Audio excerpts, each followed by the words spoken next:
qu'il existe une tragédie silencieuse que presque personne ne perçoit au moment où elle se produit. Celle de traverser toute une vie en essayant de devenir quelqu'un, sans jamais découvrir véritablement qui l'on est. Dès notre plus jeune âge, le monde nous attribue des étiquettes, des attentes et des rôles. On nous dit ce que nous devons admirer, quel chemin nous devons choisir et quel type de personne nous devrions devenir. Peu à peu, presque sans nous en rendre compte, nous nous éloignons de ce qui palpite le plus profondément en nous. Carl Jung l'avait compris avec une rare lucidité. Le plus grand risque n'est pas d'échouer aux yeux des autres. Le plus grand risque est de s'adapter tellement au monde que l'on finit par devenir un inconnu pour soi-même. À chaque fois que vient le moment de prendre une décision importante, qu'il s'agisse de choisir une profession, d'accepter une opportunité professionnelle ou d'affronter une période difficile, la base qui fait véritablement la différence est la connaissance de soi. Savoir qui l'on est et reconnaître son véritable potentiel est essentiel pour avancer dans une direction porteuse de sens. Ce potentiel commence à se révéler lorsque l'on trouve quelque chose que l'on accomplit avec excellence, avec moins d'efforts que la plupart des gens. Et pour découvrir sa véritable vocation, il est nécessaire de tourner son regard vers l'intérieur et de se comprendre en profondeur. Jung appelait ce chemin l'individuation. Pour Jung, l'individuation est le processus d'intégration de la personnalité. En termes simples, cela signifie amener à la conscience des parties inconscientes de soi-même, afin de former une personnalité plus complète, plus vraie et plus authentique.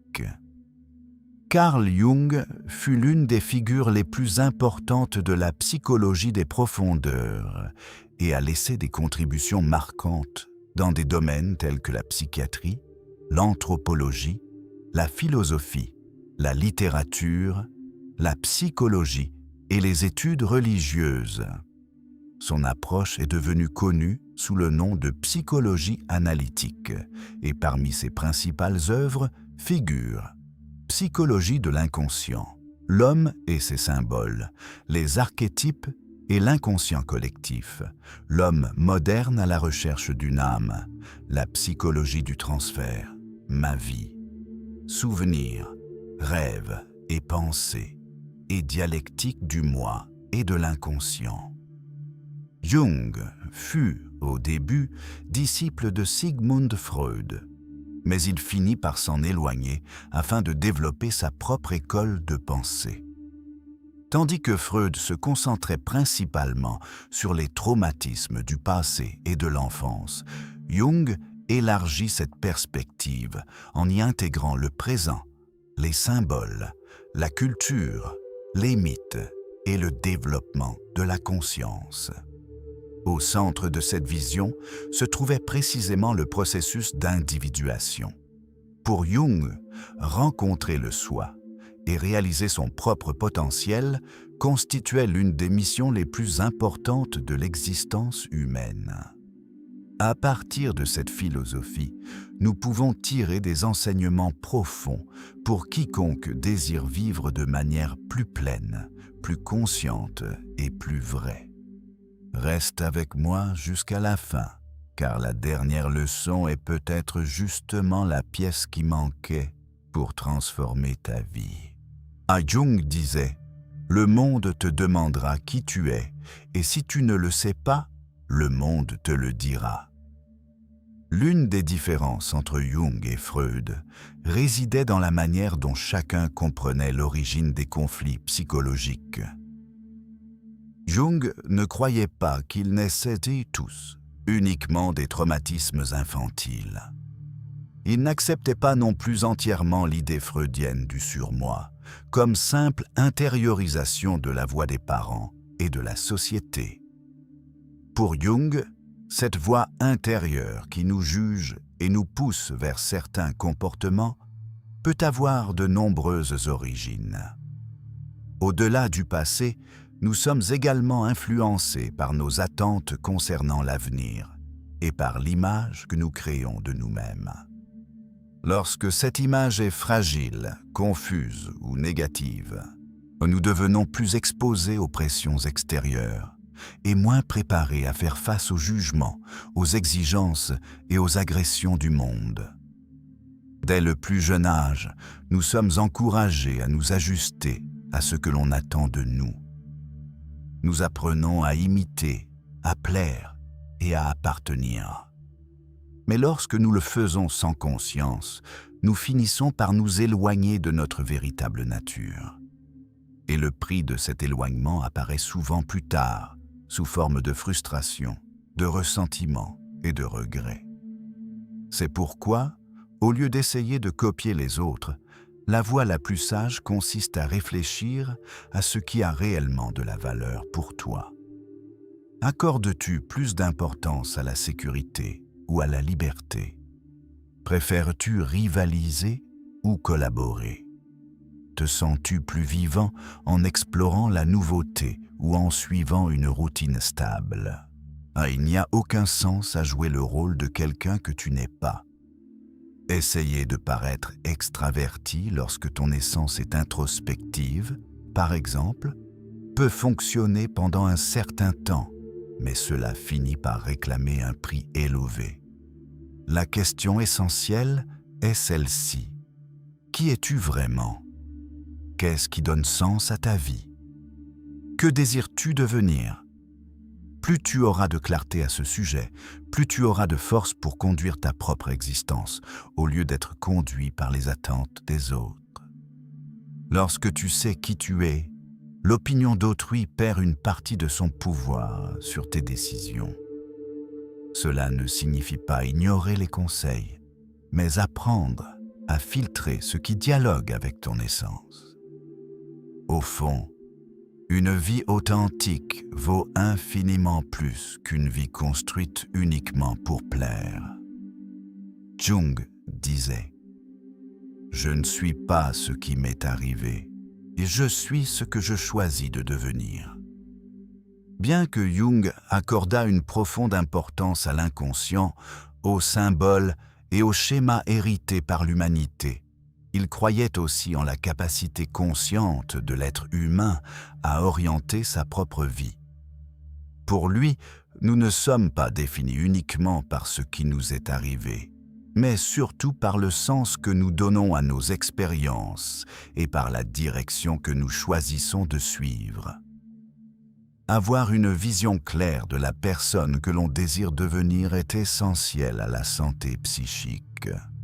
Lorsque cette direction n'existe pas, la vie tend à être conduite par l'automatisme.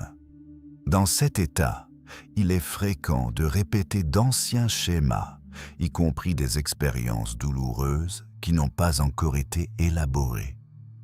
Sans réflexion, nous finissons par vivre en pilote automatique, prisonniers de mécanismes inconscients qui nous ramènent aux blessures du passé. C'est pourquoi il est si important de s'arrêter, de penser, de revisiter sa propre histoire et d'en tirer des leçons sans permettre qu'elle devienne une prison. Ton passé peut t'influencer, mais il n'a pas à déterminer ton destin. Ce qui façonne réellement ta vie, c'est le choix conscient de la personne que tu veux devenir et l'effort quotidien pour avancer dans cette direction. Tout changement commence lorsque tu cesses simplement de réagir à la vie et que tu commences à la choisir avec intention. Avoir un idéal clair de la personne que tu désires être aide à donner un sens aux efforts et au renoncement du présent. Celui qui sait où il va affronte les difficultés avec plus de fermeté, car il comprend la valeur du chemin. Jung écrivit un jour « Je regrette bien des sottises nées de mon entêtement, mais sans cette caractéristique, je n'aurais pas atteint mon objectif. » Cette phrase révèle un point important de sa vision. toute caractéristique perçue comme négative n'est pas seulement un défaut. Dans certaines situations, ce qui semble être une faiblesse peut se transformer en une force précieuse. Jung reconnaissait en lui-même un grand entêtement. Et bien que ce trait lui ait causé des difficultés, c'est aussi précisément lui qui l'aida à persévérer dans son parcours et à accomplir ce qu'il accomplit. Cela nous conduit à une réflexion importante. Peut-être certaines caractéristiques pour lesquelles tu as été critiqué au cours de ta vie peuvent-elles se révéler utiles, selon la manière dont elles sont orientées. La sensibilité peut devenir empathie. L'inquiétude peut se transformer en créativité. L'entêtement peut devenir persévérance. Au lieu de condamner automatiquement tes traits difficiles, il vaut la peine de te demander dans quel contexte cela peut-il devenir une force. Bien souvent, ce qui semble aujourd'hui être une faille n'a simplement pas encore trouvé le lieu juste pour s'exprimer. Le secret n'est pas de nier tes imperfections, mais d'apprendre à les conduire avec sagesse. Lorsque tu comprends tes traits en profondeur, tu commences à utiliser ta propre nature en ta faveur. Jung affirma « Un homme qui n'a pas traversé l'enfer de ses passions ne les a jamais surmontées. » En tant que l'un des pionniers de la psychanalyse, Jung comprenait que beaucoup de nos conflits naissent de ce que nous refoulons. Désirs, impulsions, peurs et émotions que nous jugeons inadéquats ou inconfortables finissent par être repoussés dans l'inconscient. Le problème est que tout ce que nous évitons de regarder ne disparaît pas. Cela revient simplement sous d'autres formes, souvent avec davantage d'intensité. Lorsque nous essayons de fuir ce qui nous trouble, cette fuite peut accroître encore l'anxiété et la souffrance. Les émotions refoulées se manifestent souvent sous forme de symptômes, d'impulsions, de peurs exagérées, de blocages ou d'une sensation constante de déconnexion avec la vie. Bien souvent, une posture apathique, distante ou excessivement renfermée, indique que la personne évite d'entrer en contact avec ses passions et ses émotions les plus profondes. Pour Jung, la guérison commence précisément lorsque nous avons le courage de regarder en nous-mêmes. Des pratiques comme tenir un journal, observer ses propres rêves, réfléchir honnêtement à ses sentiments et affronter ses peurs peu à peu peuvent beaucoup aider dans ce processus. Lorsque tu cesses de fuir ce que tu ressens, tu commences à mieux comprendre qui tu es et ce qui compte véritablement dans ta vie. Les passions n'existent pas pour te détruire, mais pour révéler des parts importantes de ta vérité intérieure. Ce qui dérange le plus indique parfois aussi ce qui a le plus besoin d'être compris. Faire face à ces émotions avec courage est une étape essentielle pour vivre avec plus de liberté et d'intégrité. Jung affirmait « Tu es ce que tu fais, non ce que tu dis que tu vas faire ».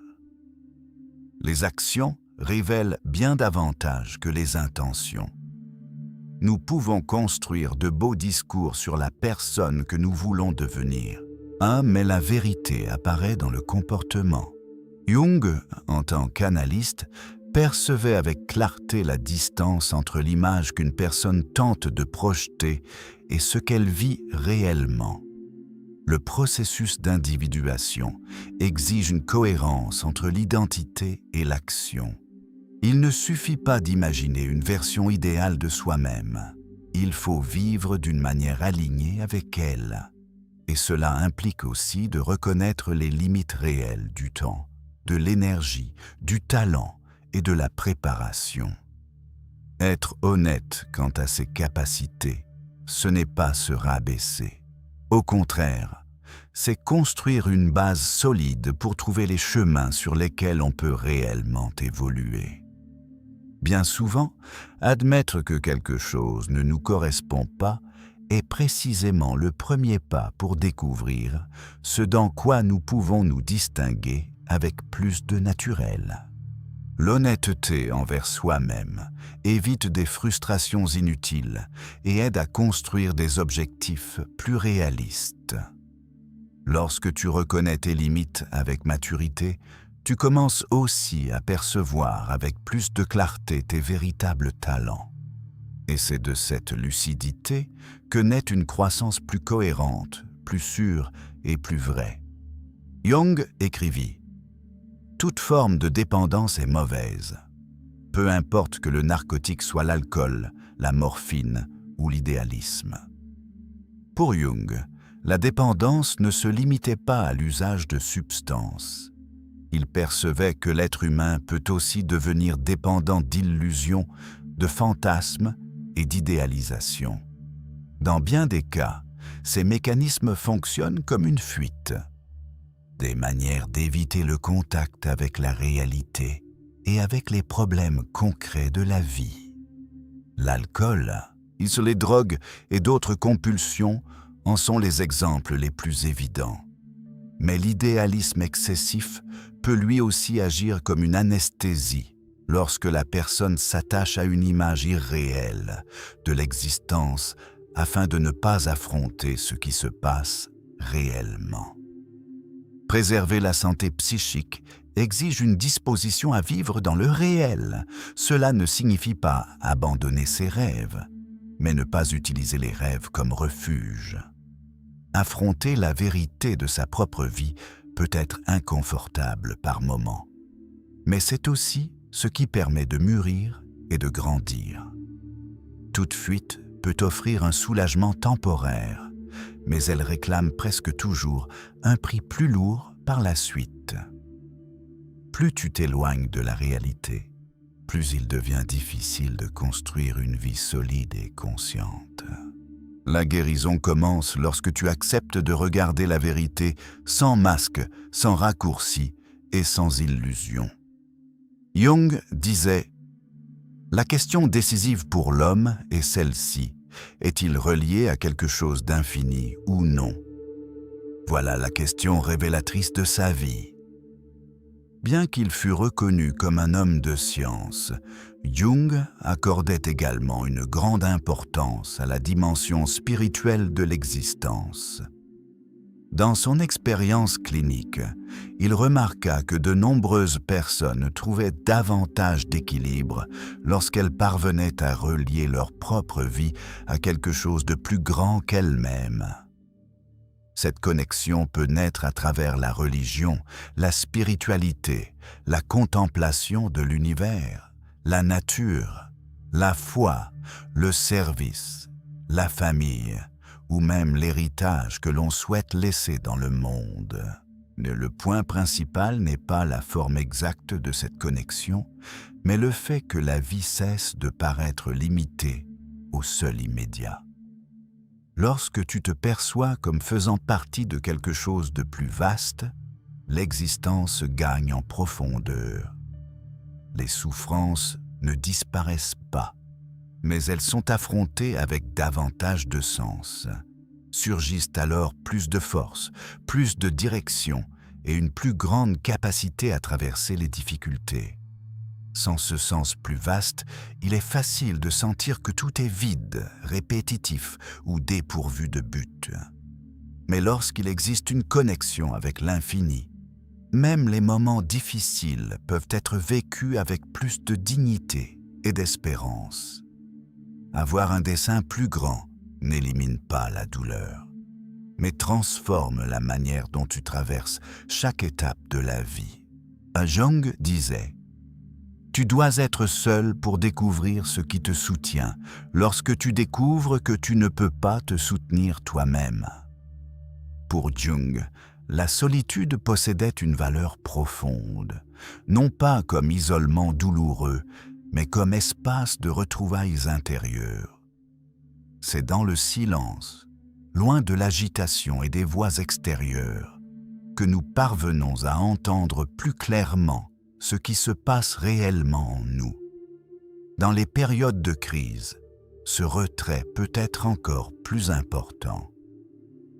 Lorsque la vie semble confuse ou trop lourde, la solitude peut offrir l'environnement nécessaire pour réfléchir à ce qui donne encore du sens à ton existence et à ce qui doit être transformé. C'est aussi le moment de poser des questions essentielles. Qu'est-ce qui me rend véritablement heureux? Que ferais-je si l'argent n'était pas une préoccupation? À quel type de vie me correspond? Quelles activités me donnent de l'énergie, du sens et de la paix? Trouver des réponses à ces questions t'aide à mieux orienter ta force et ton attention. Réaliser son propre potentiel ne se fait pas d'un seul coup.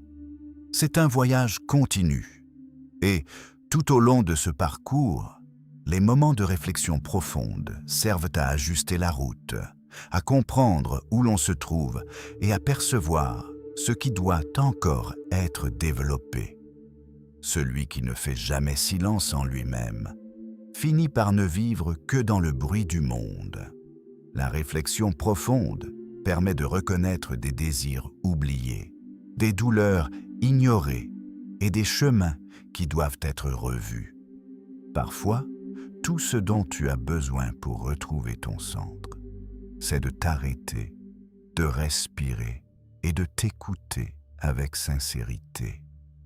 Vivre dans la vérité a un prix. Tu peux perdre des applaudissements, tu peux perdre de fausses appartenances, tu peux perdre d'anciennes versions de toi-même. Mais ce que tu gagnes est rare. Une existence moins divisée, moins théâtrale, moins fausse. Au fond, peut-être que la grande question n'est pas de savoir si tu es heureux. Peut-être que la grande question est celle-ci. Vis-tu d'une manière que ton âme peut respecter? Si cette vidéo a touché une part silencieuse en toi, écris dans les commentaires laquelle de ces leçons dialogue le plus avec ta vie aujourd'hui. Et si tu souhaites poursuivre cette traversée à travers des thèmes tels que la conscience, la souffrance, l'ombre et la transformation intérieure, abonne-toi avec sérénité. Certains chemins commencent précisément lorsque nous trouvons des mots pour ce qui habitait déjà en nous, en silence.